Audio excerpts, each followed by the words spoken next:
Another day in on Humpty Dumpty Duster. I think we made some pretty good progress today. A few snags, a few hiccups, but it's to be expected. The good news is we have beltage. I need to tweak the alternator just a little bit. I'm not real thrilled with the angle that I have there on the belt, but it probably will be all right to start. It won't be okay to drive. We have a radiator, hoses, upper and lower. Transmission lines are hooked up. And don't know if you can tell, but you can see a lot of rubber transmission cooler line down there. Believe it or not, those of you that know, Mopar did that from the factory on a lot of models, so it's nothing to get worked up about. I'm gonna raise the car up, see what we did underneath today.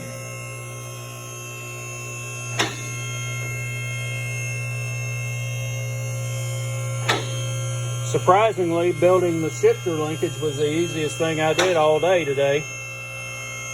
Trying to figure out the belts and the brackets and everything for power steering and alternator, that turned out to be most of the day. Another trip to a junkyard.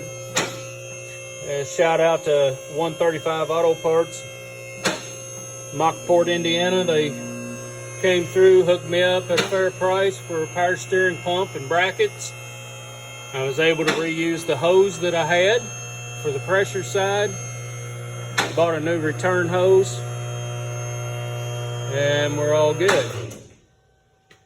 Let's set the lift down on the stops. Safety second.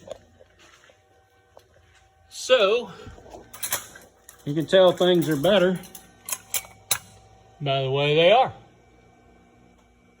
Custom made shift linkage. Keep your negative comments to yourself. It works. If it works, it's not a dumb idea.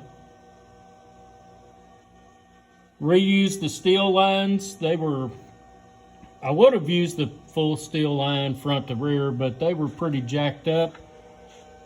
Quite honestly, I don't know anything about this drive line. I don't know if this engine's going to run or how well it's going to run. I don't know if the transmission's going to work, but this is where we are. It's how far we came today. Tomorrow, we're going to tackle that big hole up there above the starter. So we'll be working on exhaust tomorrow and some wiring. We have a distributor to put in. We have ignition and alternator wiring to figure out. The car, like I say, was a swap from 6 to V8. So I'll be referring to the shop manual that I got with the car and kind of did a little preliminary looking, and Chrysler are actually pretty simple. Come off the number 2 port on the electronic ignition module. That wire will go to the negative side of the coil. The hot side of the coil, I've already identified that one. Get those 2 wires hooked up.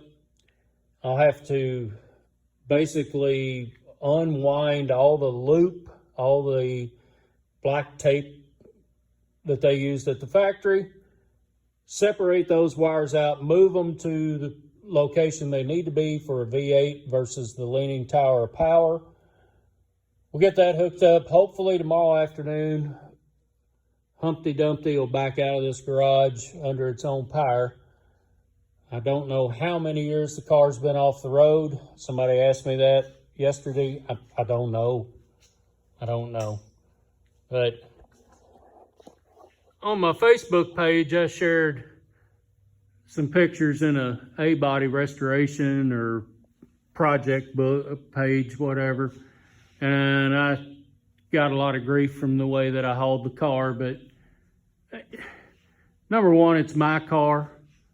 Number two, I've been doing this for a long time. I've had a commercial driver's license for over 30 years. I've never lost anything off a trailer. Knock on wood, never wrecked. So I loaded it the way that it should have been loaded.